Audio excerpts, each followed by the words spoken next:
Adrián, mi nombre es Luis González, al momento trabajo en Sociedad Minera Cerro Verde. Una precisión ahí nomás, Adrián, a partir de enero de este año fui promovido a gerente de medio ambiente, al momento ese es mi cargo.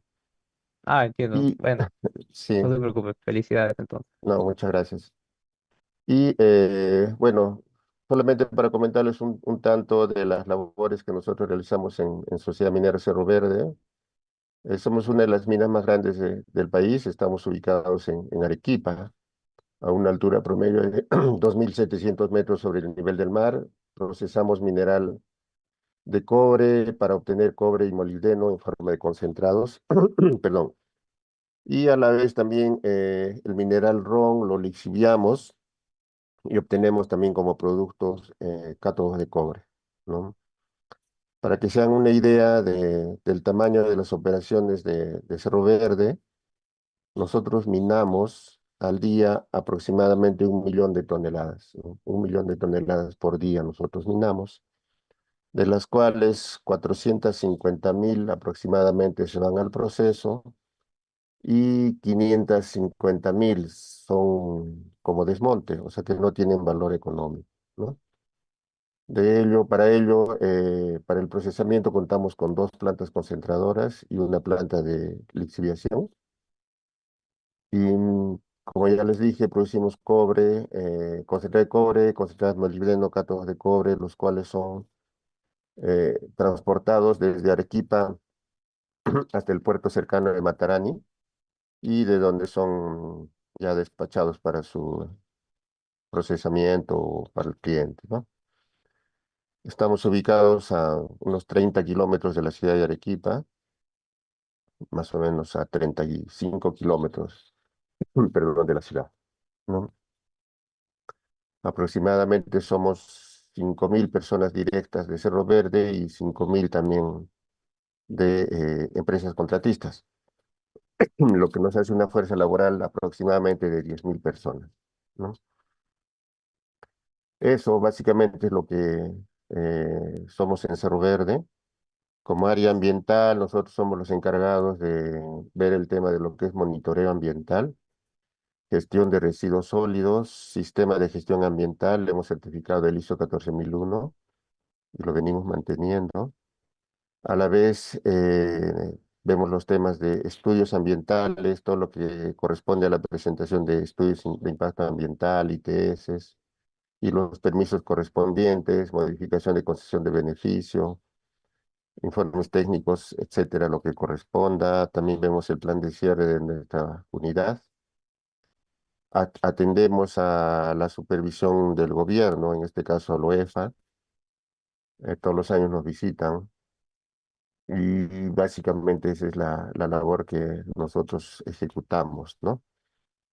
Somos muy cuidadosos del tema de la biodiversidad porque compartimos el hábitat con especies, en algunos casos, que están en estatus de protección, como es el guanaco, el zorrito andino, etcétera. Y también velamos por la protección de la fauna en el entorno en el cual nos movemos, ¿no? Una de las características de nuestra operación es de que está emplazada en un valle que antiguamente fue un sitio de paso. Estamos hablando de la época inca y pre-inca, y eso significa de que tenemos bastantes restos arqueológicos en nuestra zona de influencia y de operación. Por lo tanto, tenemos que darle un tratamiento adecuado de acuerdo a lo que indican las normas, ¿no? Para su información, o sea, la mayor parte del personal que trabaja con nosotros son ingenieros ambientales, pero también tenemos en nuestro staff, tenemos a dos biólogos y dos arqueólogos, ¿no? Y el resto ya son gente que se ha especializado en medio ambiente, ¿no? Y ahí vamos, chicos, ahí vamos, ¿no? Esperamos en algún día que nos podamos conocer. Tuve la suerte de tener dentro de los becarios que anualmente nosotros tenemos, algunos chicos que han egresado de acá de la cantera de talentos. Este es el tercer año que yo vengo dictando en este grupo y me siento muy contento por ello, ¿no? Eso, chicos, eso. No sé si ¿Alguien tiene alguna duda, algo que quisieran saber, algo de Sociedad Minera Cerro Verde antes de empezar? ¿Algo? Pueden levantar sus manos si gustan para poder tener una participación. ¿Alguna duda o consulta que quieran realizar? Adelante, Marta. Marta,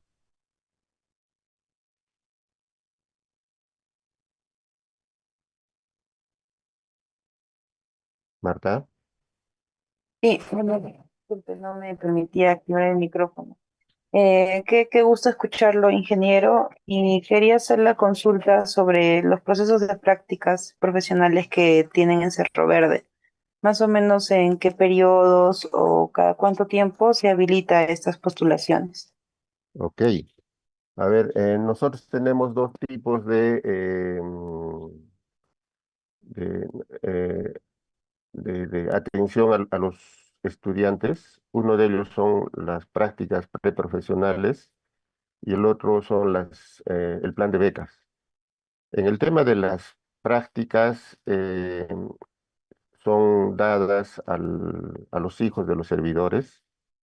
Ese es un convenio que la empresa tiene con sus sindicatos. Por lo tanto, en el caso de las prácticas, solamente se dan a los hijos de los servidores de la empresa. Sin embargo, nosotros tenemos un programa mucho más potente, el cual es el plan de becas. Todos los años convocamos a los estudiantes de todo el país para que puedan postular y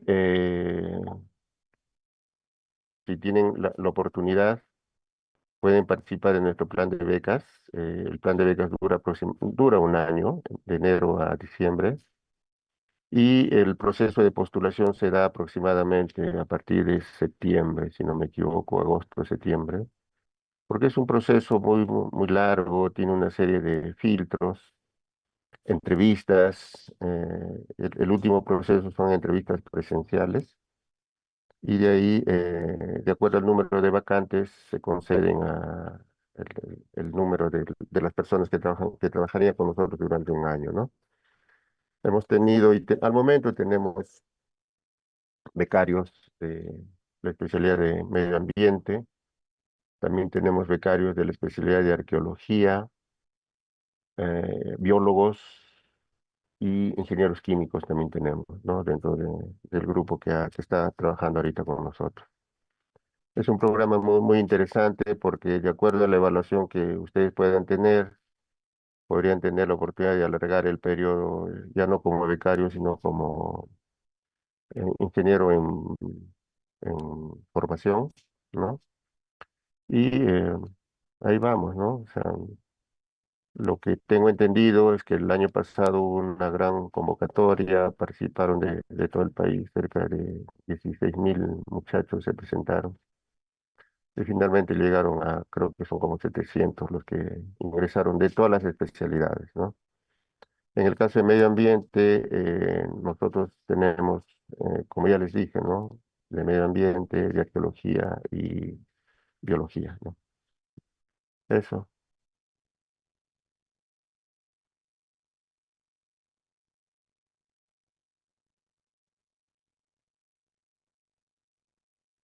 No sé si es que habría alguna otra pregunta.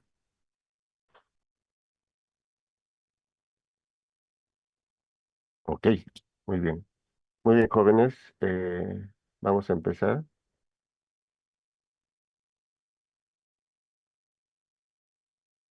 Lo que vamos a hacer en estas 2 horas es una revisión de el procesamiento que siguen nuestros minerales para poder llegar a productos vendibles, ya sea como concentrados o como cátodos, ¿no? Pero teniendo un enfoque básicamente en los temas que son de vuestro interés, como son los temas ambientales, ¿no? Entonces, en realidad, esta es una secuencia de bastantes slides, las cuales vamos a ir comentando y los invito a que puedan interrumpir de ser el caso para que podamos conversar, ¿no? La, la idea es esa. No sé si alguien me puede ayudar y que me explique qué es lo que estamos viendo en este slide.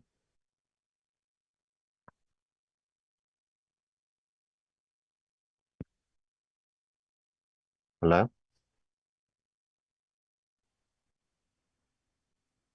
Carlos Adelante, Alberto. Carlos.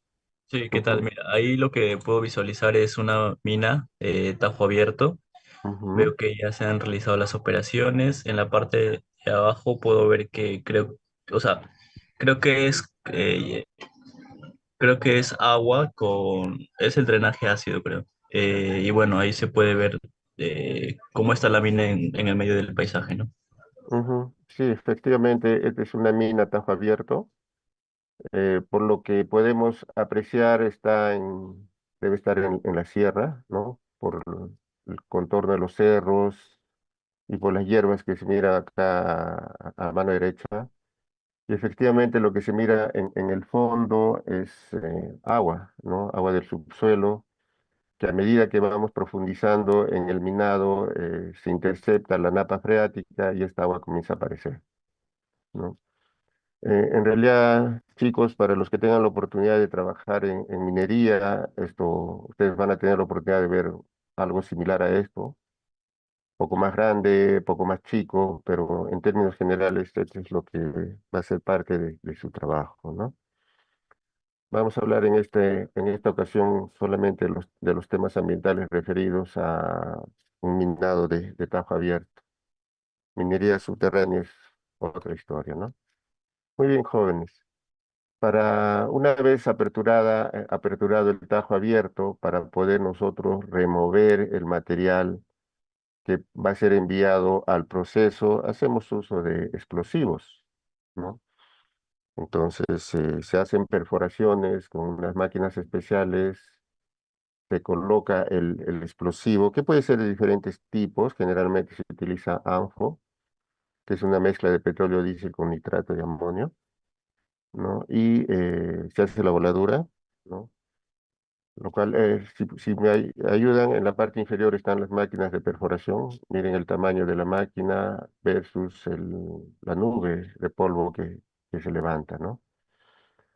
En, en el caso, por ejemplo, de Cerro Verde, nosotros hacemos voladuras todos los días, aproximadamente a las 2 o 3 de la tarde, que son las horas en las que hemos evidenciado de que la velocidad y la dirección del viento nos permitirían dispersar el material particulado que se genera, ¿no?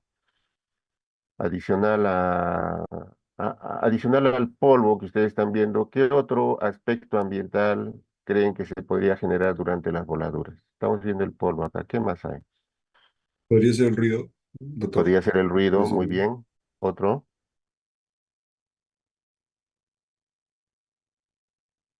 Vibraciones. vibraciones. Efectivamente, nosotros los impactos que se dan durante el proceso de voladura, en este caso es la generación de polvo, obviamente es quizás el más notorio. Sin embargo, también hay ruido y hay vibración, ¿no? No sé si han tenido ustedes oportunidad de estar cerca de una voladura, o sea, se siente la remesón, se siente el ruido, parece que fuera un movimiento sísmico, ¿no?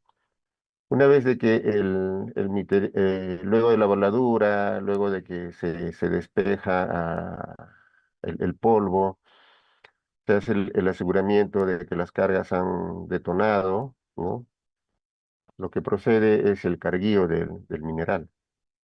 Para ello se utilizan unas grandes palas, que son las que están viendo ahí a mano izquierda, ¿no? Y que cogen el material y lo cargan a los camiones. Eh, Como ustedes comprenderán, el mineral que es removido puede ser de dos tipos, ¿no? Es el mineral que está rico en el metal que queremos recuperar, lo cual lo podemos llamar mineral de cabeza, mena, etcétera. Pero también hay el mineral que no tiene contenido metálico, ¿no? Lo cual lo llamamos generalmente el desmonte, ¿no? Y en este proceso de carguío que estamos viendo, ¿cuáles serían los impactos ambientales que se estarían generando principalmente? Generación de polvo. Generación de polvo. Efectivamente, el aspecto el principal es aquí es el polvo, ¿no? Muy bien. vamos avanzando. No vamos a entrar aquí a detallar los temas de seguridad, porque es otra especialidad, pero sí también acá hay inherente, hay muchos temas de protección de personas, equipos, etcétera, ¿no? Vamos a centrarnos en lo que es el tema ambiental, ¿no? Una vez de que el mineral ha sido cargado a los camiones, ¿no? Este es trasladado a través de algunos accesos que son, se podría decir, casi a dedicación exclusiva de este tipo de camiones. Son accesos muy anchos, no cualquiera puede entrar en esas vías. Si se quiere entrar, se tiene que pedir permisos, se tiene que pedir autorizaciones, porque hay bastante riesgo, ¿no? de interferencia con este tipo de equipos u otros equipos de línea amarilla, ¿no? Entonces los camiones van siendo programados y trasladan el mineral ya sea a la planta de proceso o hacia los depósitos de desmonte, ¿no? Las operaciones mineras son de largo aliento, depende del tamaño del, del, del yacimiento, de la mina, etcétera, y generalmente operan pues 24 horas al día, ¿no? Los 365 días al año, 7 días a la semana, ¿no? Entonces, ese es otro tema, chicos, para los que se dediquen al aspecto minero. Muy pocas operaciones mineras están cerca de la ciudad, casi todas están en campamentos, en la cual la gente tiene que ir hacia los campamentos y permanecer ahí, de acuerdo al régimen que la empresa decida, ¿no? Eh, Arequipas y Cerro Verde creo que es una de las excepciones. Nosotros no tenemos campamento en Cerro Verde, en la operación. Todos los días subimos y bajamos a la mina, todas las planillas, o sea, nadie pernocta en la mina, pero igual hay bastante movimiento hay bastante tráfico para subir y bajar al personal, ¿no? Eh, la mayor parte de las minas está ubicada pues en la cordillera, ¿no? Lo cual también le transfiere un carácter especial a la operación minera, ¿no? Frío, altura, etcétera, ¿no? Bueno, entonces los camiones trasladan el mineral. Ahora, el tipo de camión varía también de acuerdo a la mina, ¿no? Si son minas muy grandes, lo lógico es tener camiones bastante grandes, de tal manera que se puede reducir pues el paso de los mismos, ¿no? Mientras más grande el camión, menos es los viajes que tiene que realizar y transporta mayor mineral, ¿no? En el mercado existen camiones que pueden llegar hasta más de 400 toneladas y las palas que hacen el carguío tienen que ser más o menos en la misma proporción del camión, ¿no? Entonces hay palas que cargan 200 toneladas, 150 toneladas y en 3 pasadas o 2 pasadas lo cargan al camión, ¿no? Entonces lo que estamos viendo ahí son camiones que aproximadamente deben ser de 300 toneladas cada uno, si no es un poco más. Pero igual, como dije, o sea, de acuerdo al tamaño de la mina, hay camiones que se adecúan a cada operación, ¿no? Una vez de que, eh, bueno, identificado el tipo de mineral que cada camión transporta, ya les había dicho que generalmente son de dos tipos, ¿no? El que tiene valor económico y el que no tiene valor económico. El que no tiene valor económico tiene que ser dispuesto en zonas donde no interfieran con la operación y que puedan permanecer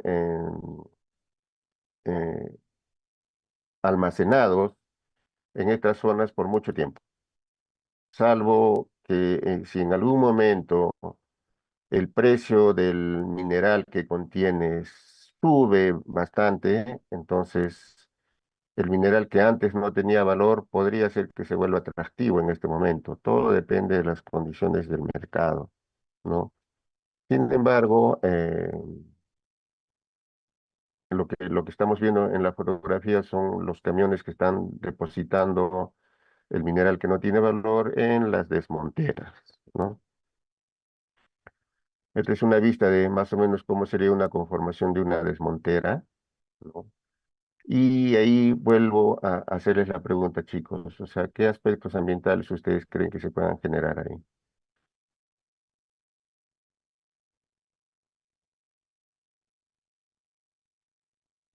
Creo que también se generaría polvo Muy principalmente. bien, se genera polvo también. ¿Algún otro aspecto? ¿Algo que ver con el suelo?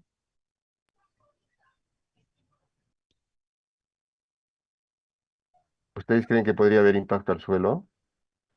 Podría haber No lixiviación sé, si llueve, ¿no? Podría haber lixiviación, lixiviación, Podría haber compactación. lixiviación. podría haber lixiviación si llueve. Por lo tanto, ¿qué es lo que tendríamos que hacer nosotros en ese caso? Impermeabilizar el suelo. Podría ser una opción. Otra, ¿qué pasa si llueve y la escorrentía que cae sobre el mineral, hacia dónde se dirigiría?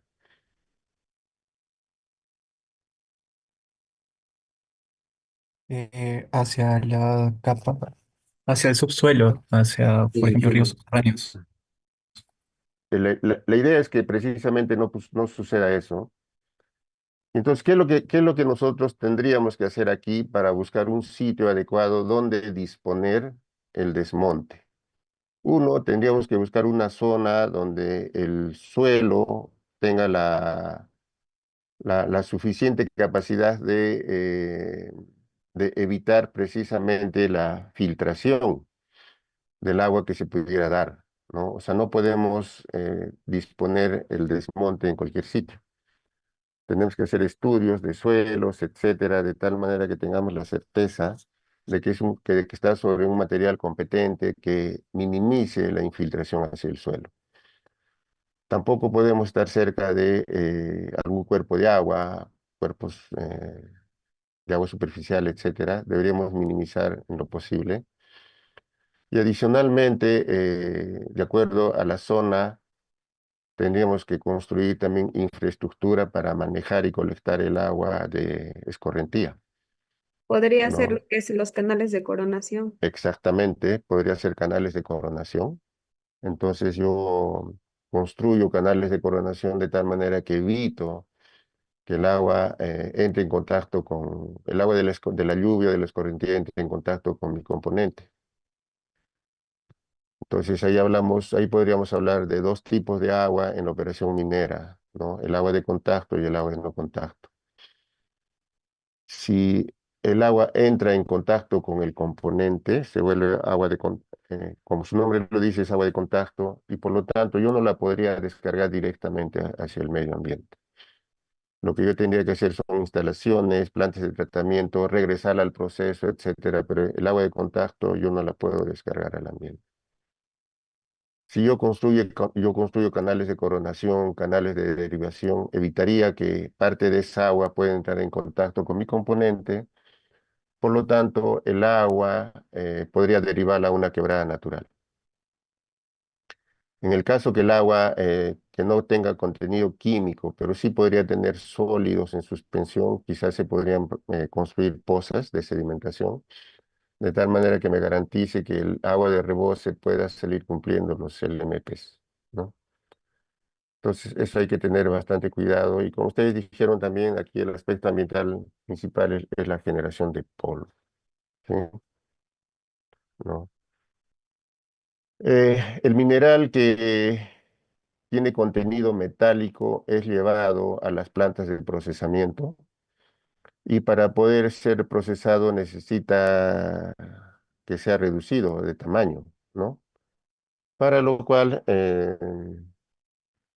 igual, dependiendo de la operación, también podemos tener estaciones de chancado, que puede ser chancado primario, chancado secundario, hasta chancado terciario, ¿no? Y el mineral lo transportamos a través de fajas, perdón, ahí era, ¿no? Lo que estamos viendo a la derecha es una chancadora primaria, chancadora tipo cono. El mineral ingresa por la parte superior, el cono que ustedes están viendo en la parte media, acá, ¿no? hace un juego como de émbolos, se mueve en diferentes direcciones, lo que permite reducir el tamaño al mineral y cae por la parte inferior, cae por gravedad, cae hacia unas fajas, como las que están viendo aquí con mi puntero, y ya es transportado hacia otra parte del proceso que podría ser el chancado secundario o el chancado terciario a través de sistemas de fajas, ¿no? Como ustedes podrán ver ahí, se lleva a cabo de esa manera, ¿no? Una vez de que el mineral ha alcanzado el tamaño adecuado, ¿no? Va a pasar a la siguiente etapa, que es la etapa de molienda, ¿ya? Pero generalmente siempre contamos con los llamados stockpiles, ¿no? O las pilas de almacenamiento, donde el mineral se descarga y de ahí gradualmente está siendo ingresado al proceso de molienda y posterior flotación, ¿no? Solamente para hacer un repaso, hemos estado viendo acá que los principales impactos ambientales asociados a la extracción y chancado, podríamos decir, del mineral, están asociados a lo que es la generación de polvo, pero también se podría ver afectada el agua superficial y el agua subterránea. Hemos visto que hay afectación, podría haber de ruido y vibraciones. El paisaje, obviamente, que cambia, ¿no? Pero también se podría ver afectada la flora y la fauna, ¿no? ¿Por qué? Porque nosotros intervenimos un hábitat natural y producto de la operación ese hábitat es transformado. En el tema de la fauna, se intervienen áreas, o mejor dicho, compartimos áreas con muchas especies animales. Pueden ser de gran tamaño, pequeño tamaño, etcétera, y nosotros afectamos su hábitat, ¿no? En el caso de Cerro Verde, por ejemplo, nosotros compartimos el hábitat principalmente con el guanaco. El guanaco es una especie protegida por el Estado peruano, por lo tanto tenemos que desarrollar una serie de controles para minimizar el impacto con el guanaco, ¿no?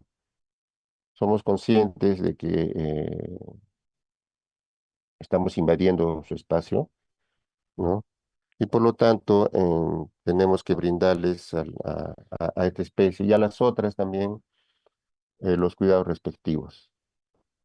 Les puedo contar algunos temas que nos suceden a nosotros. Así como compartimos el hábitat con el guanaco, también hay muchos burros silvestres. Hay bastantes burritos silvestres, ¿no? El burrito compite con el guanaco por el agua, por los alimentos, ¿no? Lo que causa también un estrés adicional al guanaco, ¿ya? Sin embargo, tenemos un problema que es muy serio, ¿no? Para nosotros. Al estar muy cerca de una población, hay bastantes perros en la zona. Y los perritos, siempre decimos a veces, ¿no? Que el perrito es el mejor amigo del hombre, pero no necesariamente el hombre es el mejor amigo del perro. Por diversas circunstancias se van generando en la ciudad perros abandonados, perros que no tienen los cuidados respectivos, y los perritos se trasladan hacia la operación minera. Miren, estamos a 30 kilómetros, pero igual se trasladan en manadas, en parejas, etcétera. Entendemos que van a buscar alimentos, pero al estar ya mucho tiempo separados del contacto humano, retoman sus características un poco salvajes y se le da por cazar. En este caso, caza al guanaco, ¿no? Hemos visto, somos testigos de muchos ataques que se han dado, en la cual los perros interceptan al guanaco, lo persiguen, tienen sus estrategias, los persiguen por decir en postas, ¿no? Entonces un perro lo persigue en una zona, en la otra zona está esperando otro perro, así hasta que finalmente el animalito se cansa y es atacado por los animales, ¿no? En otros casos el animalito en su desesperación por escaparse se puede caer, se desbarranca o puede caer algún componente minero, etcétera, ¿no? Cada vez que sucede una afectación a una especie protegida, nosotros estamos obligados a reportar esto al CERFOR. El CERFOR es la autoridad que tiene que ver con el tema de protección de flora y fauna. Y nosotros hacemos reportes hacia la autoridad y la autoridad podría iniciar alguna supervisión de ser el caso, ¿no? Eso, chicos, no sé si hasta ahí alguna duda, alguna pregunta.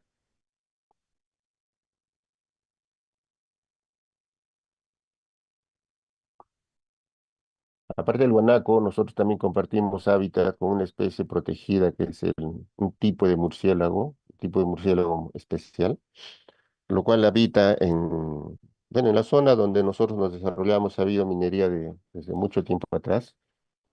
Hay socavones abandonados, pasivos ambientales en realidad, ¿no? Que fueron abandonados antes del Cerro Verde. Y estos socavones son ocupados por una especie de murciélago, el murciélago longirrostro, el cual también es una especie protegida, ¿no? ¿Qué es lo que pasaba antes? Parece que por temas de desconocimiento de la gente, etcétera, capturaban a estos murciélagos en el ánimo por algunas creencias, ¿no? La gente iba, los capturaba. Lo que nosotros hemos hecho en el ánimo de proteger a esta especie, en los socavones que ya tenemos identificados, hemos instalado barrotes al ingreso, de tal manera que se impide el ingreso de las personas, pero no de los murciélagos. El murciélago sobrevive en la zona por la presencia de los cactus, flores, etcétera, de la temporada, lo que garantiza su alimentación, ¿no? Entonces también tenemos un plan de vigilancia en lo que respecta, así como tenemos para el guanaco, también tenemos para el murciélago, los cuales son supervisados por la autoridad, ¿no? Eso. Muy bien. Pero así como hemos visto que en la operación minera se generan impactos ambientales, es nuestra obligación controlarlos, ¿ya? Hemos podido ver de que el principal aspecto que tenemos nosotros, producto de nuestras operaciones, es el polvo. Y chicos, si bien es cierto, el polvo que se genera durante una voladura se puede apreciar que es bastante, sin embargo, es una actividad muy puntual. Se puede dar una vez al día y se da en las condiciones donde el viento puede ayudar en su dispersión. Si nosotros hacemos un inventario de las fuentes de polvo en la operación, es el transporte y carguío la que genera aproximadamente el 70% de polvo, más o menos 70, quizás entre 60 y 70% del polvo que se genera en la operación se da durante el transporte y carguío y transporte, ¿no? Por lo tanto, para poder hacer un control efectivo del polvo, es ahí donde tenemos que apuntar. Entonces, lo que ustedes están viendo es un camión cisterna. Este camión puede ser aproximadamente unas 20.000 a 40.000 galones, en las cuales está recorriendo por las principales vías, los accesos, los haul roads, con cierta periodicidad y van humedeciendo para poder controlar la generación de polvo, ¿no? Entonces, en este caso, el agua es vital para el control del polvo, ¿no? Eh, Así como se usan camiones cisterna, también se pueden utilizar estos aspersores que ustedes están viendo aquí, ¿no? Esos aspersores son dirigidos a distancia y se aperturan de acuerdo a la zona donde se genera mayor polvo, ¿no? Entonces, estos son sistemas muy, muy eficientes que nos permiten, pues, minimizar el impacto que causa el tránsito de los camiones principalmente, ¿no? Adicionalmente, cuando se hace el carguío hacia los camiones, en esa zona también se humedece bastante, de tal manera que el mineral que está movido siempre tiene cierto grado de humedad, ¿no? Eh, Estos cañones están empezando a ser muy utilizados también. Lo que hacen aquí forman una niebla de agua en la que se trabaja de esa forma, ¿no?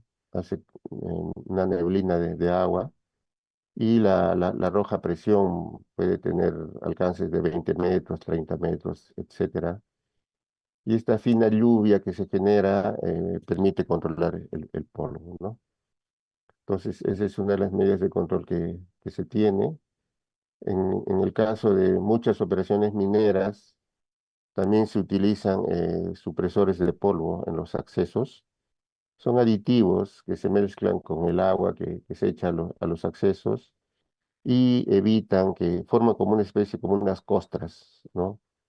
Y evitan que el polvo pueda ser levantado por la acción del viento, ¿no? Hay aditivos de diferentes fórmulas químicas, etcétera. En algunas operaciones mineras que están cerca de la costa utilizan agua de mar.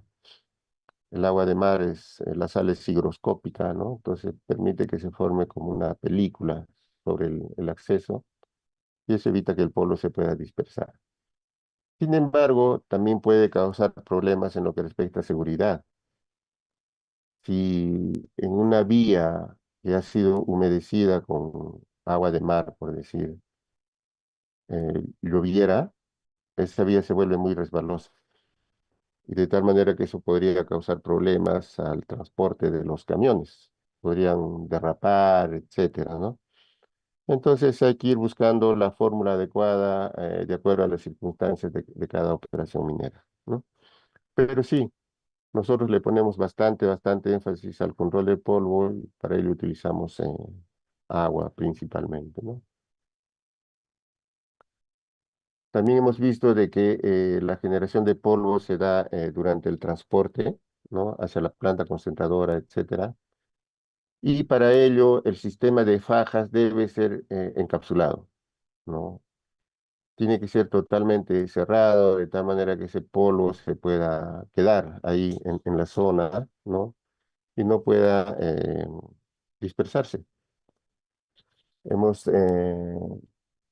y en otra clase seguro que se va a hablar de las facultades que tiene el OEFA. El OEFA es el organismo de fiscalización y evaluación ambiental, ¿no? Que hace supervisiones a cada operación minera. Y ellos verifican los controles que se tienen implementados para minimizar el impacto ambiental, ¿no? Y que me atrevo a decir quizás que uno de los que es el polvo, quizás el mayor motivo de las multas que puedan tener las empresas mineras. ¿Por qué? Porque a veces no incumplen lo que se establece o la generación de polvo causa afectación a la población vecina, etcétera, ¿no? Es por ello de que se le da un cuidado muy, pero muy especial a este aspecto, ¿no? Entonces, como estamos viendo ahí, las fajas transportadoras están encapsuladas, ¿no? Y en esta zona de aquí, este es un punto de transferencia donde una faja llega y empalma con otra faja, ¿no? Perdón. La faja de aquí es la que sube, ¿no? Descarga por un pequeño chute y el mineral es recogido por este de acá. Es en estos puntos de transferencia donde también se ve bastante afectación porque el polvo se genera ya que está cayendo de una distancia a otra, ¿no? Entonces, en esta zona nosotros tenemos que poner encerramientos, ¿no? De tal manera que se evite, pues, la dispersión del polvo en la caída, ¿no? Del mineral, ¿no? Dentro de las fajas también es posible instalar sprays de agua, de tal manera que permiten también controlar la mitigación permiten mitigar el polvo, ¿no? Y en los stockpiles, como ya les había dicho, ¿no? El mineral antes de entrar al procesamiento es chancado y tiene que ser almacenado, ¿no? Y lo que está entrando ahora lo que está exigiendo prácticamente es encapsular también estas zonas de almacenamiento de mineral. Y para ello se cuenta con estos domos, ¿no? De tal manera que el polvo se queda adentro y no permite salir, ¿no? Es prácticamente ya se está volviendo un requisito de que las grandes operaciones puedan contar con domos de este tipo, de tal manera de que se pueda minimizar la generación de polvo, ¿no? Estas son fotos que hemos tomado de algunos proyectos que se están implementando, lo cual es, pucha, que es una muy buena medida, ¿no? Eso es en lo que respecta al polvo, ¿no? Pero ahora, chicos, digamos que yo he implementado todos mis controles, he humedecido los accesos, tengo mi domo, etcétera. Pero cómo yo podría estar seguro de que mis medidas, de que mis controles están siendo efectivos? ¿Cómo yo podría saberlo? Deberías hacer monitoreos periódicos Debería ser monitoreos periódicos. ¿Dónde los haría los monitoreos? en la población más cercana o en las zonas afectadas. En la población más cercana, en los sitios, en las zonas sensibles, ¿cierto? De tal manera que haciendo estos monitoreos yo podría estar seguro, ¿no? De que mi aporte afecta o no afecta a la población, ¿no? Entonces, como usted dice, sí, habría que hacer monitoreos periódicos en puntos establecidos. Lo importante aquí que estas estaciones de monitoreo se ubican en la población. ¿Y por qué? Porque queremos estar seguros de saber qué es lo que está respirando la gente, ¿no? Y la única manera de saberlo es instalar estos equipos de monitoreo, ¿no? En la población, de tal manera que nos permita determinar principalmente el material particulado de 10 micrones, el PM10, o el material particulado de 2,5, ¿no? Entonces, lo que estamos viendo ahí en las fotografías son los laboratorios que han instalado sus equipos, de tal manera que ellos son los que están haciendo estos monitoreos, ¿no? Lo que estamos viendo en la figura es un highball, es un equipo de alto volumen, ¿no? Que permite determinar la cantidad de polvo, de material particulado que pueda pasar por unidad de aire, ¿no? Esto que ustedes ven acá es como un robot pequeño, ¿no? Él tiene como una bomba de vacío que genera un vacío que aspira el polvo del ambiente. Y el polvo del ambiente pasa por estas rendijas que están viendo aquí en el cabezal, pasa por esas rendijas, ¿no? Y es forzado a que atraviese en esta placa hay unos filtros especiales, previamente pesados, etcétera, y es forzado que el polvo pueda atravesar por estos filtros, ¿no? Se hace una diferencia de pesos, el filtro seco, el filtro antes del inicio y el filtro después del inicio. Generalmente estos monitoreos duran 24 horas y el peso de polvo se divide sobre el volumen de aire que haya podido pasar en esas 24 horas. De tal manera que nosotros sabemos a ciencia cierta cuánto de polvo ha pasado por unidad de volumen, cuánto es lo que tenemos, ¿no? Sin embargo, señores, estos equipos tienen unos aditivos especiales que permiten separar el polvo y que solamente pueda pasar en el filtro el polvo de material particulado de tamaño 10 o de 2,5, ¿no? Polvo que sea diferente o por encima de estos valores es separado, ¿no? Porque no es lo que nosotros estamos buscando. Es el material particular, el PM10, el PM2,5, el que podría causar daños a la salud de las personas y ese es el material de nuestro interés, ¿no? Muy bien, una vez que nosotros sabemos cuánto de material particulado hay en la ciudad, eso lo tenemos que comparar contra algo, ¿no? Y ese algo son los estándares de calidad ambiental para aire, ¿no? Que son unas normas que el Estado peruano nos ha dado, en la cual a nosotros nos permite saber si lo que se está midiendo está dentro de lo que estipula la norma o no, ¿no? En el caso de, por ejemplo, de material particulado, el PM2.5, el EK es 50 microgramos por metro cúbico para un periodo de 24 horas y 25 para un periodo anual, ¿no? En el caso del PM10, el EK es de 100 para el promedio de 24 horas, para 24 horas, y 50 para el promedio, para el anual, ¿no? Para los valores anuales. Así como hay ECA para material particulado, hay ECA para benceno, SO2, NO2, mercurio, CO, ozono, plomo, sulfuro de hidrógeno y últimamente han salido otros valores más, ¿no? Entonces, esa es la manera, jóvenes, de poder determinar si nuestros controles están siendo eficientes o no, ¿no?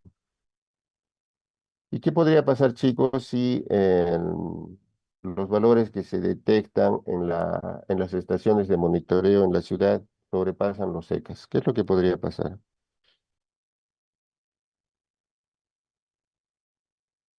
¿Podrían recibir alguna sanción por parte de UEFA, como usted mencionó, que es quien les fiscaliza? Podríamos recibir una sanción del UEFA, sí, pero, aquí hay un pero. Recordemos que estamos en una ciudad y el material... Carlos, levantaste la mano, discúlpame. Ah, sí, le iba a mencionar que, bueno, si se ve que están superando el ECA, igual el administrado tiene que reportar esto ante la UEFA. Sin Ujú, embargo, esto no amerita o sea, no amerita una sanción, ya que el ECA, o sea, el ECA mide el cuerpo receptor. En ese sentido, pueden haber varios aportantes y no exactamente, directamente sí. es de la Ujú, mina. Entonces, ujú. lo que sí se tendría que hacer son medidas, o sea, tomar más medidas para, en todo caso, reducir el tema del material particulado. Efectivamente, o sea, recuerden que estamos en una ciudad, ¿no? Y puede haber muchos aportantes de PM10 o PM2.5, ¿no?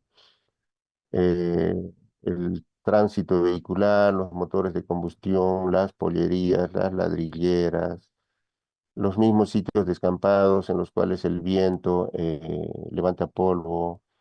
En la agricultura, la quema de los pastizales hay una costumbre, no se comparte, pero mucha gente quema los pastizales antes del inicio de la siembra, pensando de que eso va a ayudarles a mejorar el suelo, pero no necesariamente es así, ¿no? Entonces, el equipo que está instalado en la ciudad va a captar el aporte de cada una de estas actividades, ¿no? Por lo tanto, no se podría determinar que efectivamente sea proveniente de la mina, ¿ya? Pero sí hay algunos estudios especiales que me permiten determinar la procedencia de ese polvo. Y yo lo que podría hacer es, a mi filtro que tiene el material capturado, se le hace unos estudios especiales que se llaman estudios de especiación, ¿no? En los cuales, mediante equipos especiales, se puede determinar la procedencia del polvo. Y resulta que en el mayor de los casos en la ciudad casi todo es hollín que viene de los motores de combustión, del transporte, etcétera, ¿no? El aporte generalmente de la mina en el material particulado es muy bajo, no sobrepasa, depende, ¿no? Pero en porcentaje es muy bajo, ¿no? Salvo como que lo que podría pasar en otras unidades mineras donde cruzando la calle está la mina, ¿no? Esa es otra realidad que también existe en nuestro país, ¿no? O sea, hay población que se ha instalado muy cerca de la operación minera, sobre todo para operaciones muy antiguas, ¿no? Entonces ahí sí se ve una afectación, ahí sí hay una relación causa-efecto en la cual el polvo que se capta en la ciudad podría deberse de la operación minera, ¿no? Lo que nosotros hacemos es, nosotros hemos hecho modelamientos de dispersión de polvo, ¿no? Tomando la topografía de la zona, la distancia entre la mina y la población, los accidentes geográficos, la dirección y velocidad de viento, temperatura ambiental, etcétera. Entonces, alimentando toda esa información, existen software especiales que te permiten poder modelar hacia dónde se podría desplazar y con qué concentración el polvo que tú generas, hacia dónde podría ir, ¿no? Entonces, esos modelamientos te sirven porque te permiten poder tomar medidas, inclusive antes, inclusive de que empieces a operar. Porque tú haces una simulación y le dices, yo voy a tener tantos equipos y estos van a ser mis controles, ¿no? Voy a echar agua, voy a tener filtros, voy a tener tal cosa, tal cosa, tal cosa. Y eso permite, pues, proyectar cuánto sería la cantidad de polvo y hacia dónde llegaría. Si tú, el resultado de ese modelamiento indica de que el polvo que se genera sí estaría impactando en la ciudad, entonces tú tienes que implementar controles adicionales, ¿no? O mover tus componentes, o buscar zonas adecuadas, etcétera, de tal manera que tú, antes inclusive de que empieces a operar, tú tienes la certeza de cuánto va a ser tu aporte a la ciudad, ¿no? Y eso es lo que está exigiendo ahora el servicio, el SENACE, ¿no? Cuando tú, dale, Carlos, ¿te quedaste con la mano levantada o quieres intervenir? No, sí, sí, le iba a decirle, justo le iba a comentar que justo, o sea, hay, hay instrumentos de gestión ambiental, bueno, los detallados específicamente que ya te piden que hagas tu tema de modelamiento Así es, ¿no? y para que vean el alcance, pues, y entonces las medidas ya serían previstas para que sean antes de la operación. Gracias, Carlos. Efectivamente, el SENACE lo que está pidiendo ahora es, antes de que tú inicies tu operación, que presentes tus modelamientos, ¿no? Tu pluma de dispersión y para ver hasta dónde llega, ¿no? Dependiendo de ese alcance espacial de tu material particulado, tú tendrías que delimitar tus áreas de influencia, tu área de influencia ambiental directa, tu área de influencia ambiental indirecta, los controles que tendrías que poner, dónde deberían estar ubicadas tus estaciones de monitoreo, etcétera, ¿no? Hay diferentes tipos de modelos que se adecúan más o menos también a las circunstancias de cada operación minera, ¿no?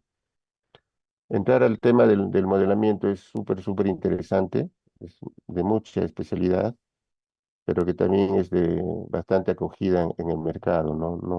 No hay muchos especialistas en modelo, ¿no? Modelamiento de polo, ¿no? Eso, gracias, Carlos. Muy bien, hemos venido hablando de lo que es el polvo, ¿no? Pero también hay otro tema, y lo pudimos ver en la figura inicial, que en el fondo del Tajo, cuando tú interceptas la napa freática, el agua comienza a aparecer, ¿no? Este es un agua que está en contacto con el mineral. Entonces la pregunta es acá, ¿qué hacemos con esta agua? ¿Qué debería hacer con esta agua? No sé si alguien me puede ayudar con eso. ¿Cómo manejo el agua que está en el open pit? Dale, Víctor. Bueno, hay esa agua que ha sido contaminada, que puede contaminarse ya sea por los drenajes ácidos de mina, metales pesados y bueno, el uso de reactivos químicos. Se tiene que pasar por un proceso de filtración o bueno, que conozca o que sepa, también se utiliza lo que es la ósmosis inversa, ¿no? Ujú. Este tipo de filtros para que pueda volver a usarse esa agua o que, bueno, tratar de descontaminarla, básicamente. Ok, gracias. Heidi, Sí, tendría que haberse un tratamiento previo para que pueda ser emitido nuevamente al medio ambiente, pues se puede reincorporar. completamente de acuerdo. Esta agua ya es un agua de contacto, ¿no? Y aquí hay que ver, o sea, qué cosa hacemos con esta agua. Y esto va a depender de qué, chicos. O sea, si a ti como operación minera te sobra agua o te falta agua, ¿no? En el caso de las operaciones que están en la sierra, en los Andes peruanos, a ellos les sobra agua. Por lo tanto, lo que implica esto es de que esa agua tiene que ser tratada, como ustedes lo han dicho, para poder ser descargada al medio ambiente, ¿no? Aquí hay una planta de tratamiento de agua, generalmente, lo que generalmente se hace es juego de pHs, ¿no? Se le sube el pH a determinado valor, 8, 9. Cuando se tiene agua a un pH elevado, casi todos los iones metálicos precipitan, ¿no? Son retirados y una vez de que la parte metálica ha sido retirada, se le regula nuevamente el pH y se obtiene agua de buena calidad, puede ser descargada al ambiente, ¿no? Sin embargo, en el caso, nuevamente toco el caso de Cerro Verde, nosotros estamos en el desierto, en la cabecera del desierto de Atacama, ¿no? Uno de los sitios más secos del mundo, y nuestro problema es agua, pero porque nos falta agua, ¿no? Siempre a veces comentamos, ¿no? El agua es un problema para unos, para otros. El que tiene mucha agua es un problema, el que tiene poca agua también es un problema, ¿ya? Entonces, esa falta de agua a nosotros nos obliga a ser muy, pero muy eficientes en el uso del agua. Nosotros recirculamos la totalidad del agua, no tenemos efluentes, no descargamos absolutamente nada a ningún cuerpo receptor, ¿no? Tenemos dos fuentes de agua, cogemos una parte de agua fresca del río Chili y la otra parte tomamos agua de la planta de tratamiento de aguas hervidas de la ciudad de Arequipa. Una parte de esa agua luego de ser tratada ingresa a nuestro proceso. Esas son nuestras dos fuentes principales de agua y tomamos muy poca agua de la napa freática del Open Pit, es muy poco soporte y con eso sobrevivimos, ¿no? Ahí le vamos dando. En el caso de nosotros, por ejemplo, el agua que está en el fondo del Tajo, la utilizamos para controlar el polvo dentro del mismo Tajo, ¿no? Es bombeada hacia la parte superior y de ahí se cargan los cisternas y se riega los accesos del mismo Tajo. Esta agua no sale del Tajo, ¿no? Ese es uno de los mecanismos que nosotros tenemos para matar el polvo, ¿no? Bueno, en otras operaciones mineras, como ya dije, la procesan el agua y una vez que ha logrado su control de calidad adecuado, ¿no?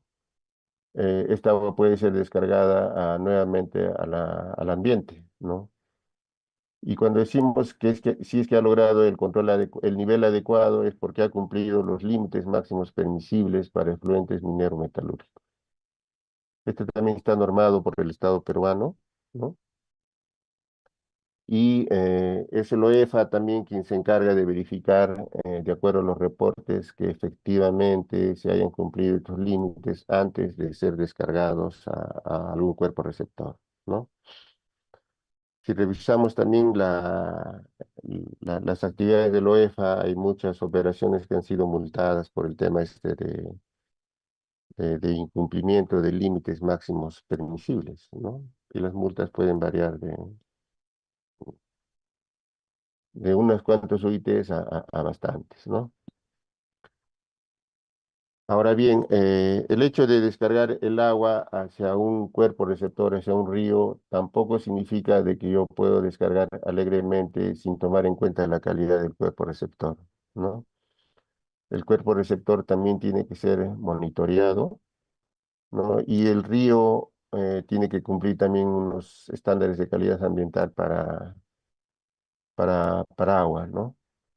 Eh, Tanto los monitoreos efectuados para los efluentes como para el cuerpo receptor deben ser efectuados por laboratorios acreditados y tienen que ser reportados a la autoridad en los periodos que se establecen en los instrumentos de gestión ambiental, ¿no? Eso por ahora, chicos. No sé si tienen alguna pregunta, algo.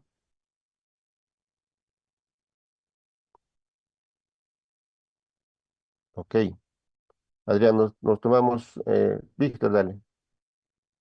Tenía una duda, o sea, porque como sabemos, en el Perú tenemos ecosistemas muy variados, ¿no? Y no Ujú. podemos regirnos de un solo ECA para todos los tipos de ríos. Tenemos ríos que, bueno, por su propia naturaleza, son mineralizados, tienen altas cantidades de minerales y la biodiversidad de cada río pues es diferente. Entonces, esas cosas se tienen en cuenta, supongo, ¿no? Para los ECAs.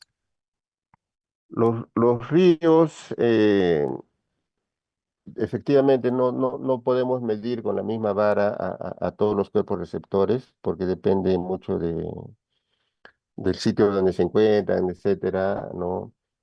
Los secas varían de acuerdo al tipo de río que ha sido clasificado según la ANA. La ANA es la Autoridad Nacional del Agua, ¿no?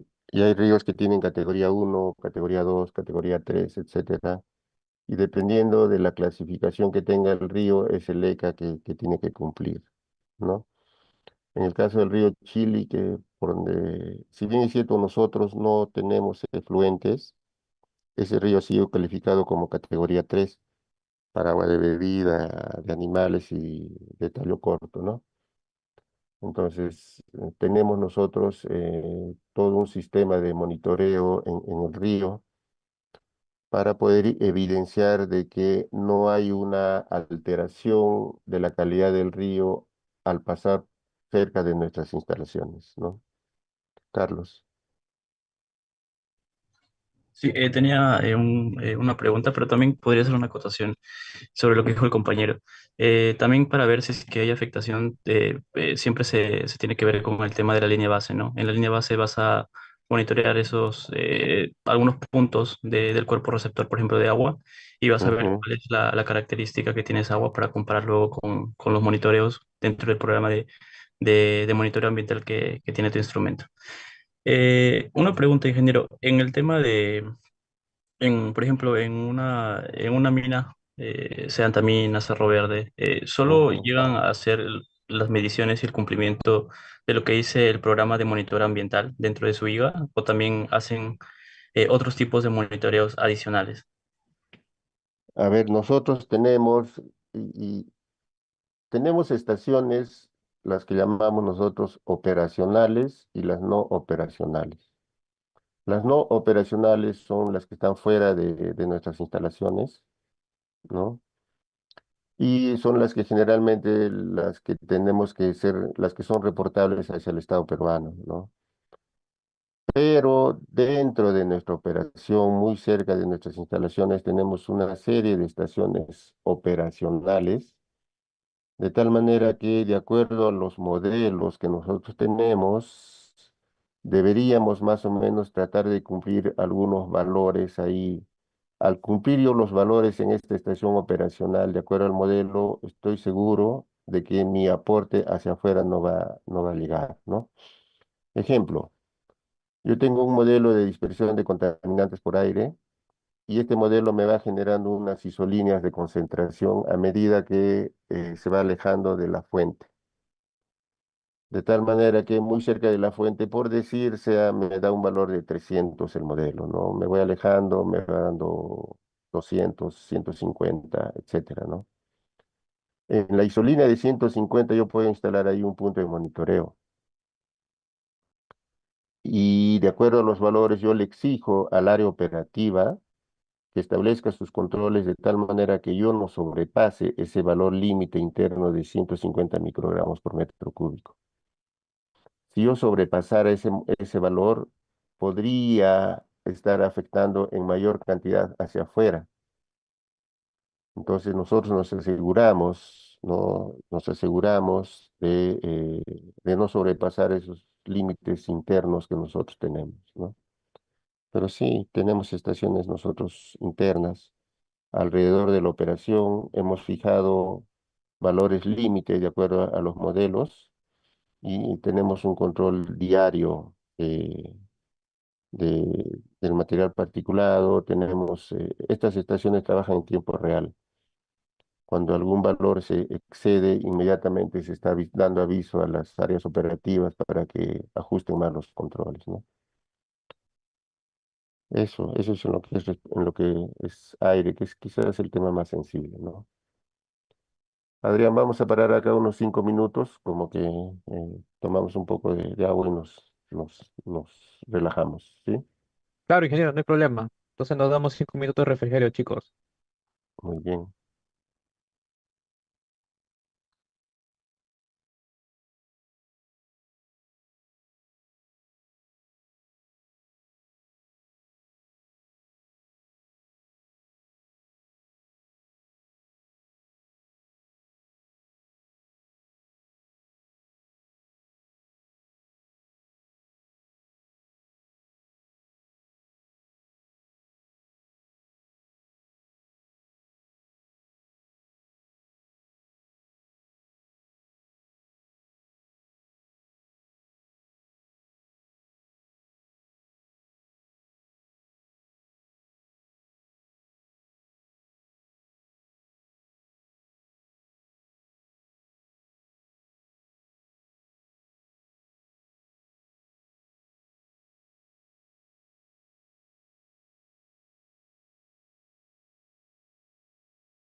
Listo, ingeniero González, ya pasaron 5 minutos.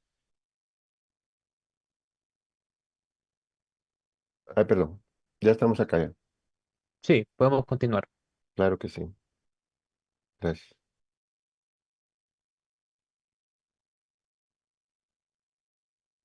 Muy bien, chicos. Vamos a dar un rápido vistazo a qué es lo que sigue cuando el mineral llega a una planta de procesos. Vamos a hablar en este caso del cobre principalmente. El mineral que se extrae de una mina, ya sea de tajo abierto o de tajo o subterránea, puede ser básicamente de dos tipos, ¿no? En términos muy generales, ¿no? Puede ser un mineral que tenga óxidos de cobre o puede ser un mineral que tenga sulfuros de cobre. Dependiendo del tipo de mineral, depende también el procesamiento posterior que se le dé, ¿no? Generalmente, para el caso del mineral oxidado, generalmente eh, se le da el proceso de lixiviación. Lixiviación con ácido sulfúrico, luego de ello se hace una etapa de purificación y finalmente la extracción por una electrodeposición. Lo que estamos viendo en la figura es un proceso muy, muy sencillo, ¿no? Si me ven, si me ayudan acá con el cursor, lo que estamos viendo es una pila de mineral oxidado que ha sido apilada a una determinada altura y es bañado con una solución de ácido sulfúrico, ¿no? El ácido sulfúrico percola, ¿no? Atraviesa las capas de mineral oxidado y en su recorrido el ácido sulfúrico disuelve el cobre que está contenido en el mineral, ¿no? Y el cobre es recuperado en unas pozas, ¿no? Viene por aquí, por esta zona de acá, como ustedes pueden ver, ¿no? Y es en la lixiviación que se ha dado, el ácido ha disuelto el cobre y cualquier otro tipo de mineral que pudiera estar presente ahí, ¿no? Entonces pasa a una etapa de purificación, que generalmente es una llamada extracción por solventes, en la cual se utilizan algunos reactivos orgánicos especiales. Generalmente se da en dos etapas, ¿no? En las cuales se purifica la solución y de tal manera que solamente queda dentro de la solución el cobre. Las demás impurezas, junto con ácido fresco, regresan hacia la lixiviación, ¿no? Y así tienes acá un proceso de circuito cerrado en lo que respecta al ácido, ¿ya? ¿No?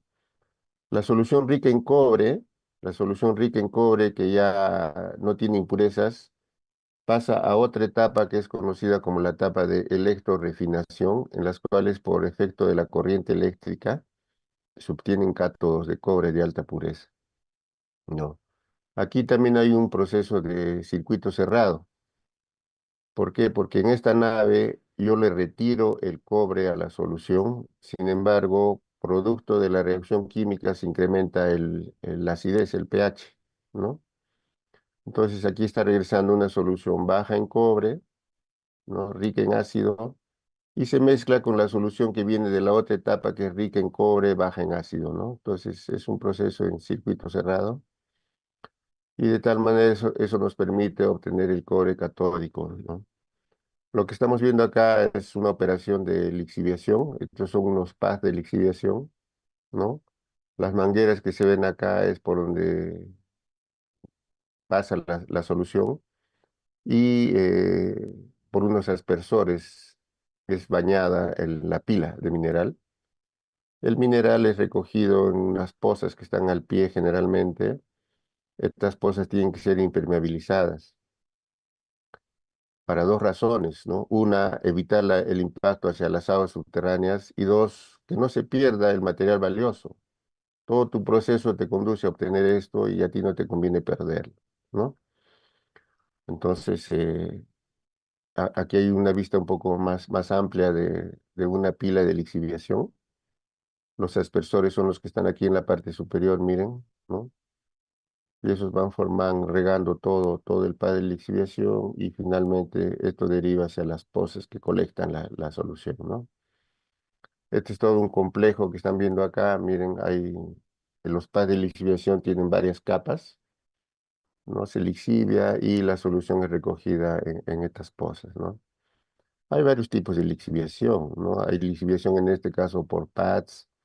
Hay otros tipos de lixiviación que llaman lixiviación dinámica, en la que conforman pilas pequeñas, las bañan con ácido. Una vez que le extraen todo el cobre, esas pilas son descartadas y conforman una nueva pila, y así sucesivamente, ¿no? No tiene esta conformación. En otros casos, en otras operaciones, se puede hacer lixiviación por tanques, por batch, etcétera, ¿no? Hay diferentes tipos de lixiviación, ¿no? Acá hay otra, miren el tamaño de la poza que recibe la solución rica en cobre, ¿no?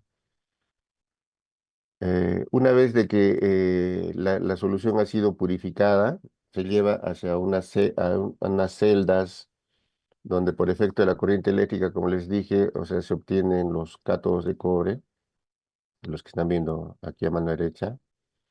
Cátodos de cobre generalmente son de alta pureza, en muchos casos alcanzan 4 o 5 nieves de pureza, ¿no? 99.995, 99.9.5% de pureza, ¿no? Y esto es lo que sucede en una celda electrolítica. La solución, la solución es una solución al inicio rica en cobre, ¿no? Baja en acidez, y se le pone un ánodo de plomo principalmente y un cátodo de cobre, una lámina muy delgadita de cobre, ¿no? Se le hace pasar corriente continua, corriente eléctrica continua, y los iones de cobre van hacia el cátodo que tiene carga negativa y los iones de agua van hacia el ánodo, y los iones de sulfato también van hacia el ánodo que tiene carga positiva, ¿no? Entonces, la solución, a medida que el cobre se va depositando en el cátodo, la solución se va haciendo pobre en cobre, pero el sulfato más el agua de aquí, porque se acercan al ánodo, van formando ácido y la solución se va haciendo a la vez rica en ácido, ¿no? Pasado un tiempo determinado, el cobre, el cátodo es extraído, ¿no? En esta forma, ¿no? Se lava y se vende, ¿no? Eso es la forma como se extrae el cobre catódico por electrodeposición, ¿no? Acá estamos viendo eh, otras pozas de solución de lixiviación, ¿no? Pero acá hay un tema que es súper especial, ¿no? Yo les había dicho ya, cómo nosotros tenemos que cuidar, uno, que no haya afectación al agua subterránea y dos, que no se pierda mi solución, porque para esto yo trabajo, ¿no? Generalmente, alrededor de las pozas de lixiviación instalamos una serie de pozos, ¿no? Una serie de pozos que me permiten determinar, uno, los niveles, ¿no? De la solución de la napa freática del agua subterránea para ver si se incrementan o no. Y en otros casos, tomo muestras y voy comparando con la línea base, como uno de sus compañeros mencionó anteriormente, ¿no? Los valores que yo voy monitoreando acá los voy comparando con la línea base. ¿Por qué? Porque no tenemos seca de agua subterránea. Los comparo con la línea base para ver si es que algún parámetro va variando, si es que el cobre en el agua subterránea comienza a subir, o el pH, etcétera, lo cual nos podría dar un indicativo de que habría filtración hacia la napa freática, ¿no? Y en el caso, nomás estamos, de que puedan comenzar a incrementarse valores de cobre o de pH diferentes a los que teníamos en la línea base, lo que deberíamos proceder es a regresar esa agua subterránea a nuestro proceso, ¿no? De tal manera que tendríamos que capturarla, la parte que está siendo afectada regresarla al proceso de tal manera que no pueda afectar al agua subterránea, aguas abajo, ¿ya? Entonces, más o menos ese es uno de los controles que se tiene. Nosotros tenemos una serie de piezómetros donde hacemos este tipo de monitoreos, ¿no?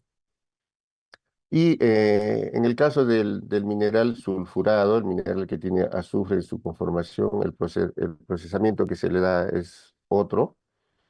En este caso, ya no se utiliza ácido sulfúrico, sino se utilizan celdas de flotación, de tal manera que nos permite obtener concentrado de cobre, ¿no? En primer lugar, el mineral es molido. Acá tenemos un... Dale, Carlos, discúlpame, no te había visto. Sí, ingeniero, quería saber sobre el tema de los piezómetros que instalan. Ok. ¿Esos piezómetros, más o menos en qué parte se instalan o cómo es el proceso?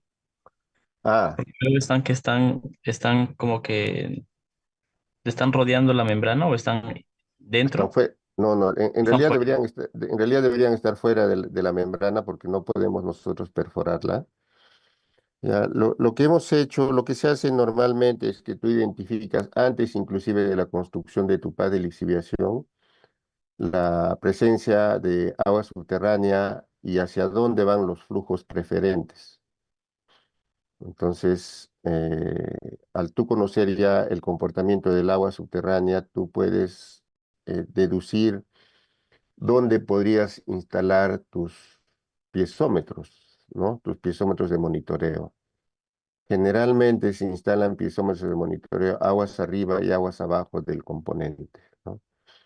Obviamente tienen que estar fuera del mismo componente, ¿no? Porque no podemos perforar la geomembrana.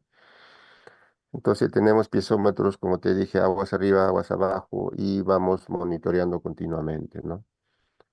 No se ha dado el caso, pero en el supuesto de que los valores de aguas abajo comiencen a ser diferentes a los valores aguas arriba, podría indicarse de que hay un aporte de parte del componente, ¿no? pH, cobre, arsénico, cualquier valor que se pudiera dar, ¿no? Es importante tomar en cuenta que antes de instalar un componente de este tipo, sí es súper importante hacer una línea base muy detallada, porque el agua puede tener, dependiendo de su ubicación, puede tener características completamente diferentes, ¿no? El agua subterránea generalmente depende mucho del componente geológico en el cual atraviesa y puede tener características muy variables, ¿no? En diferentes sitios. Por ejemplo, el tema del sulfato, ¿no? Sulfato, si bien es cierto, tenemos un valor ECA para el sulfato, sin embargo, va a depender mucho del tipo de roca aledaña a donde tú tienes tu piezómetro. Y, perdón, me expresé mal, no tenemos ECA para agua subterránea de sulfato. Tenemos valores referenciales en algunos casos, ¿no? Pero lo principal aquí es comparar con la línea base, ¿no? Entonces, dependiendo, puede ser sulfatos, en algunos casos los indicadores pueden ser cloruros, va a depender manganeso en otros sitios, ¿no? Estos valores nosotros los tomamos como indicadores y tomamos esos valores como referenciales, ¿no? Entonces, si la concentración de sulfato aguas arriba es 500, históricamente aguas abajo también por ahí podría ser 500, entonces nos movemos en esos rangos, ¿no? Si hay una tendencia a la subida, podría deberse a un aporte del componente, ¿no? Eso, ¿no? Inge, y una consulta, ¿les ha pasado un caso donde sí han visto que los valores o sea, el componente pudo haber tenido un efecto sobre el agua subterránea? ¿O hasta ahora no se ha reportado eso en alguna de su experiencia? Mira, esto mismo, y acá o sí creo que le he puesto, me voy a adelantar un poquito más a Carlos. En el proceso de flotación, lo que se tiene son las relaveras, ¿no? ¿Ya? eh, me va a adelantar mucho. Y es algo parecido a lo que pasa también con los pads de lixiviación. Eh, en las relaveras también una de las principales preocupaciones es de que el agua subterránea pueda ser afectada producto del embalse, ¿no? Y en ese caso nosotros también tenemos pozos de monitoreo, aguas arriba y aguas abajo del depósito de relaves. Si me siguen con el puntero, generalmente los depósitos de relave se ubican en algunas quebradas. Este es terreno natural. Y lo que tú haces, tú edificas acá un dique con diferente tipo de material, ¿no? Un dique y te queda como un vaso entre tu dique y el terreno natural. Y tu relave, que es una mezcla de mineral molido y agua que no tiene valor, tú lo depositas en esta zona, ¿no? El agua, la principal preocupación de la autoridad es que esta agua pueda infiltrarse e impactar el agua subterránea. Pero como tú ya has evaluado el comportamiento del agua subterránea de tu embalse y el flujo preferente del agua subterránea sigue este sentido, ¿no? Sigue este sentido, así, ¿no? Entonces, ¿qué haces tú, no? Tú instalas piezómetros de control aguas arriba y piezómetros de control aguas abajo en estas zonas, ¿no? Y tú vas comparando si es que hay alguna diferencia. En nuestro caso, nosotros tenemos una batería de pozos en esta zona acá, que son a la vez pozos de bombeo y pozos de monitoreo. Al inicio son pozos de monitoreo porque nosotros vamos controlando la calidad del agua, ¿no? Pero se ha previsto que en algún momento podrían verse afectados por alguna infiltración residual que pueda pasar. Y en ese caso, estos pozos de aquí tendrían que actuar y regresar el agua hacia el embalse, ¿no? Así está escrito en nuestro instrumento de gestión ambiental. Nosotros tenemos operativa un depósito de relaves desde hace ya 10 años, ¿no? Y al momento los piezómetros que tenemos en esta zona indican que el agua sigue siendo natural. Por lo tanto, no hay todavía afectación al agua subterránea y tenemos los pozos operativos, pero en stand-by, ¿no? Eso mismo pasa también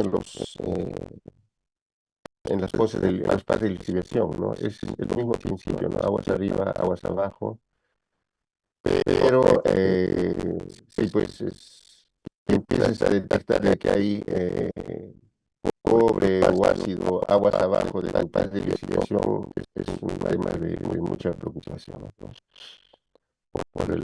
La naturaleza misma del ácido, por el impacto que se pudiera generar, ¿no? Ahí es donde tienen que actuar pues, por eso de rebombeo y regresar esa agua impactada, regresarla al componente, ¿no? Muy bien. El mineral que es enviado a la planta de procesamiento para flotación necesariamente tiene que pasar por un sistema de reducción de tamaño y para ello ingresa a los molinos, ¿no? El, el mineral que sale de chancado terciario generalmente pues es un cuarto de pulgada, menos, un sexto de pulgada, ¿no? Y tiene que ser reducido de tamaño. ¿Por qué? Porque la partícula mineralizada está en tamaño de micras aproximadamente. El cobre está en tamaño de micras. Y para que tú la puedas extraer, tú la tienes que liberar del mineral, ¿no? Por lo tanto, tú reduces de tamaño. La peculiaridad del sistema de molienda, desde los molinos hacia aguas abajo del proceso, que todo se da en húmedo. Se utiliza bastante agua en estos procesos, ¿no? Esta es una vista de un molino. El molino es como un cilindro horizontal. En la parte interna tiene unos forros de acero especial que evita que se desgaste. Y si ustedes ven bien, los operadores están parados sobre unas billas de acero, unas bolitas de acero, ¿no? Al girar, el mineral con el agua entra al molino y con el giro las bolas se levantan, ¿no? Miren, si ustedes ven acá hay con unos ganchitos, ¿no? Las bolas se levantan y rompen las partículas del mineral más que todo por fricción. Si la bola sube bastante y cae, puede romper la partícula por impacto, pero generalmente es por fricción, ¿no? Sube la bola hasta aquí, regresa y está haciendo este juego acá. Y el mineral está siendo reducido de tamaño, ¿no? Luego de eso, el mineral molido es pasado hacia unas celdas que llamamos celdas de flotación, en la cual se le adicionan unos reactivos especiales, de tal manera que permiten que el mineral valioso, el cobre en este caso, sea fácilmente adherido a burbujas de aire. La particularidad de estas celdas es que por la parte inferior se inyecta aire y con ese reactivo especial el cobre se vuelve amigo del aire, se pega al aire y flota, ¿no? Este es más o menos una celda de ese tipo, ¿no?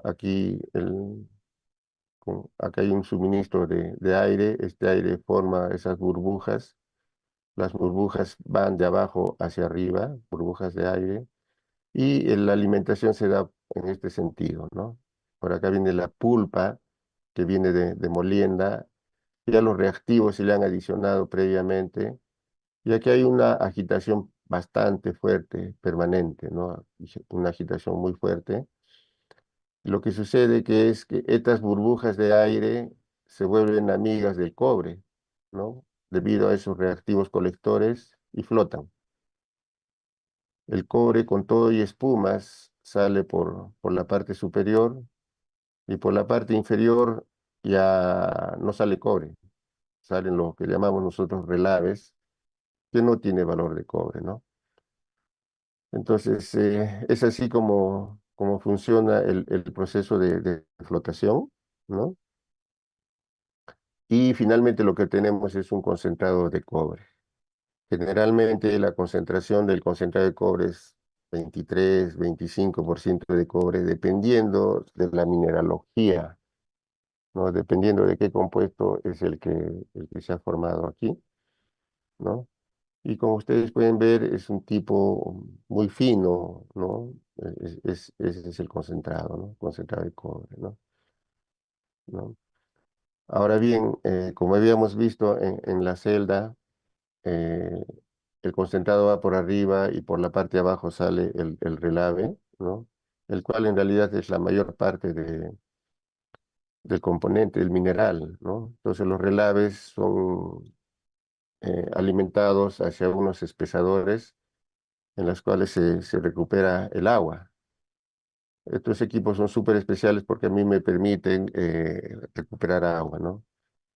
El relave en forma de pulpa ingresa hacia el espesador y lo que ustedes están viendo acá son como una especie de una paleta que gira alrededor, muy lentamente, gira alrededor, está girando, pero muy despacio y permite de que los sólidos se vayan al fondo del tanque y el agua libre de sólidos sobrenada y se retira, ¿no? Entonces, este relave ya lo llamamos relave espesado, ¿no? Porque sale de un espesador y es enviado hacia su depósito final.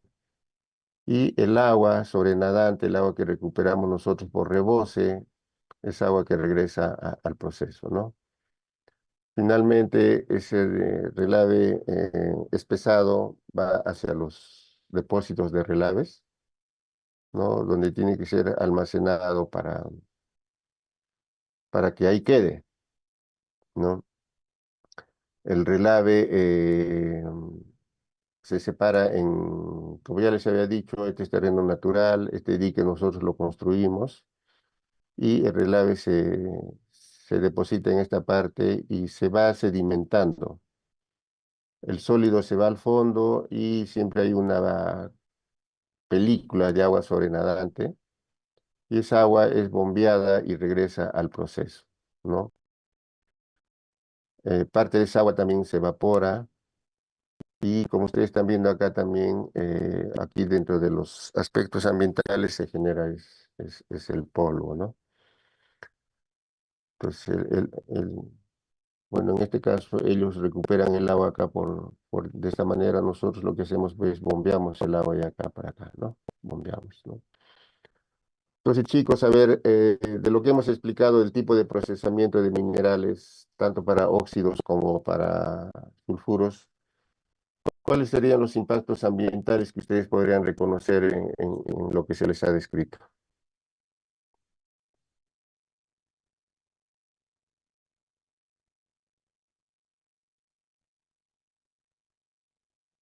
Carlos. Sí, uno sería el impacto hacia el agua.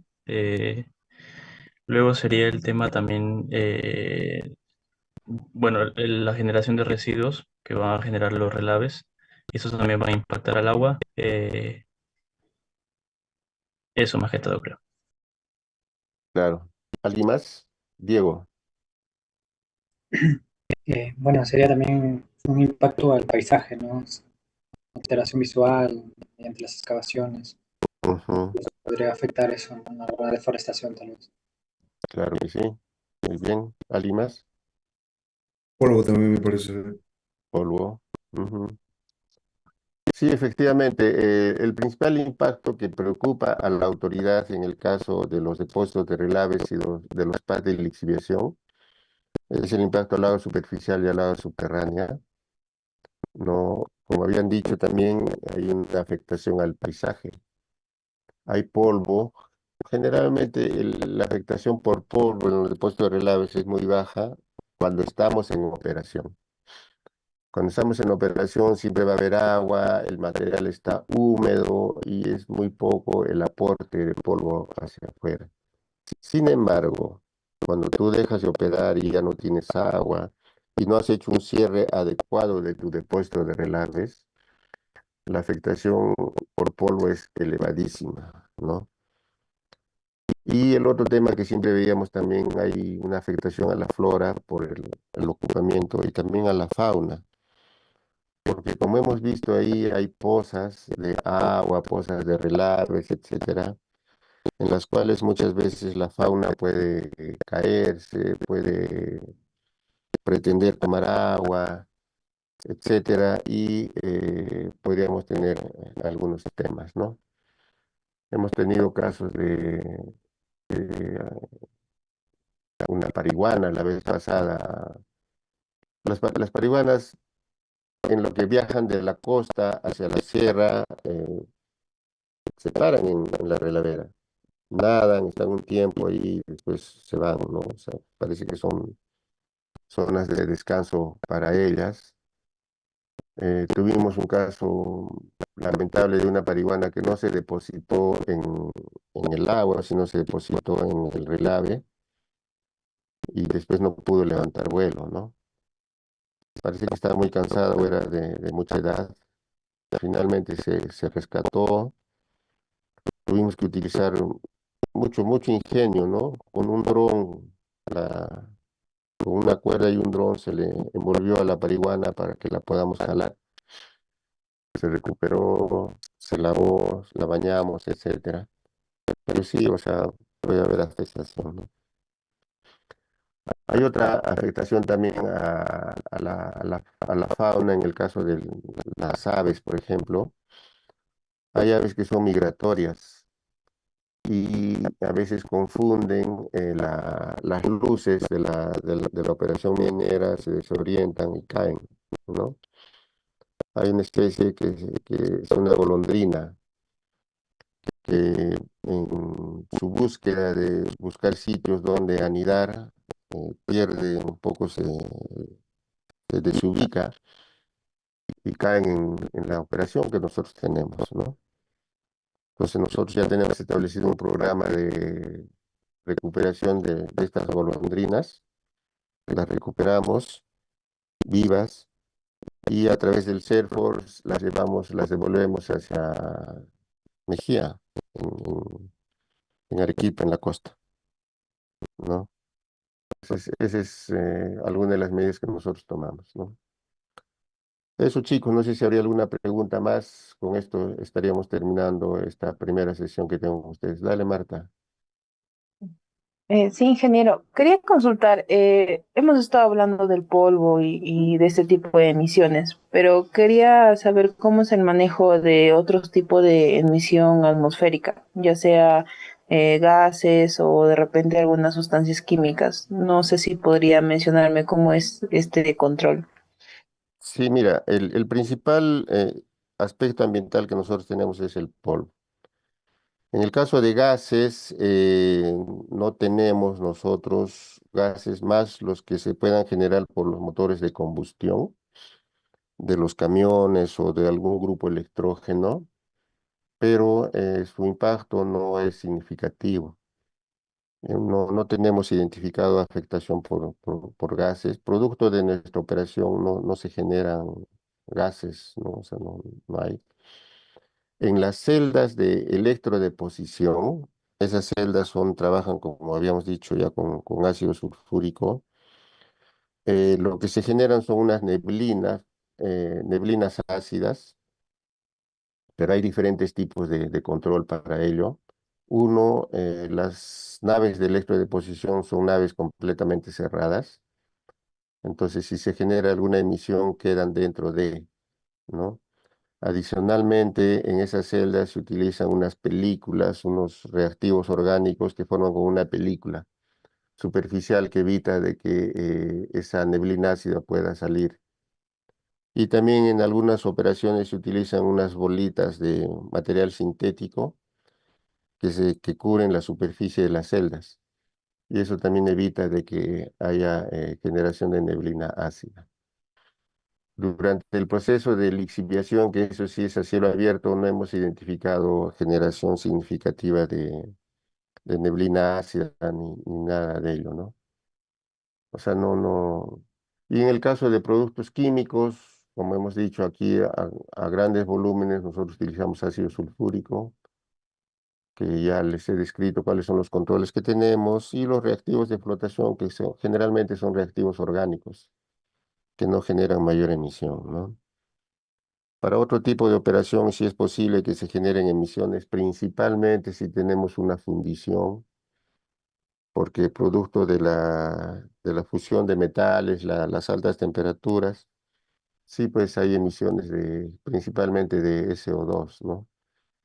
Y ese SO2 tiene que ser capturado y convertido en ácido sulfúrico para que no haya afectación al entorno, ¿no? Eso,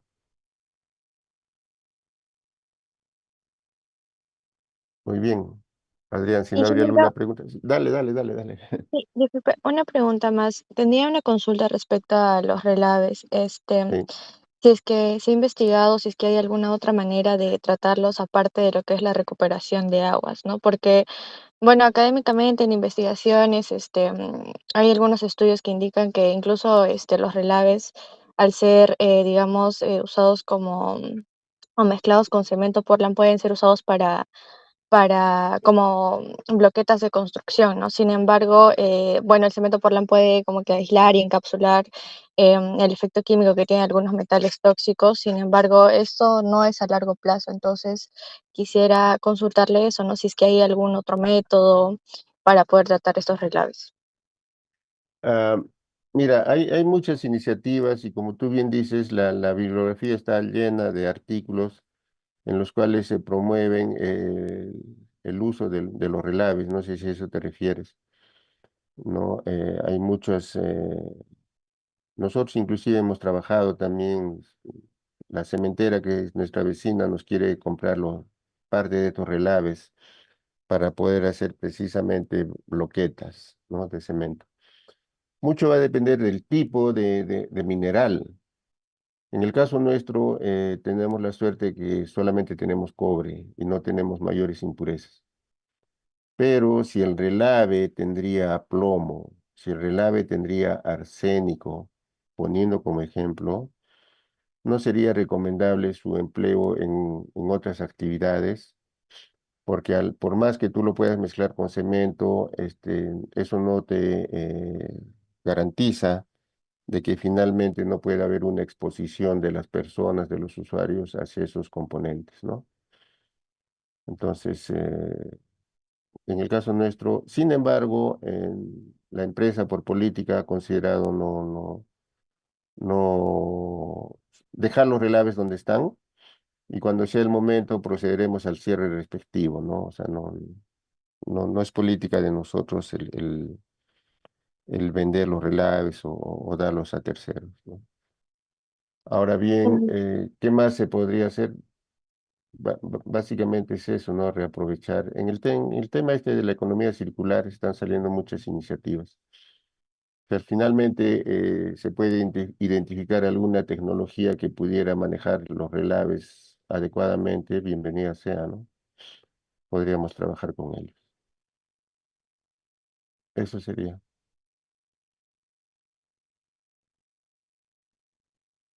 Muy bien, Adrián. Eso sería por ahora. Listo, ingeniero. Viendo que cuando nadie más tiene alguna pregunta que realizar, entonces ya estaríamos finalizando con la exposición por ahora. Entonces, ya para la siguiente semana creo que ya volveríamos a tener la oportunidad de tener una nueva exposición con usted, creo. Sí, sí, sí, sí. Claro, Sí, seguimos. exactamente, chicos. Entonces, si gusta repasar un poco más sobre el tema y hacer una pregunta la otra semana con el ingeniero González, con gusto podría responder las dudas. Entonces nos estaremos viendo para el domingo 31, ingeniero. Muchas gracias por acompañarnos. No, las gracias a ustedes más bien. Nos vemos, chicos. Suerte. Bien, chicos, entonces, por favor, no se retiren todavía. Habiendo terminado con una exposición, ahora vamos a pasar con la evaluación de este tema. Ahorita mismo les voy a estar enviando el link por el Zoom. No lo voy a estar enviando por WhatsApp, solo por el Zoom. Y me van a dar un ratito para también habilitarles las respuestas. Traten por favor de que todos estén desde un dispositivo PC o laptop para poder responder de forma correcta y no tengan inconvenientes luego.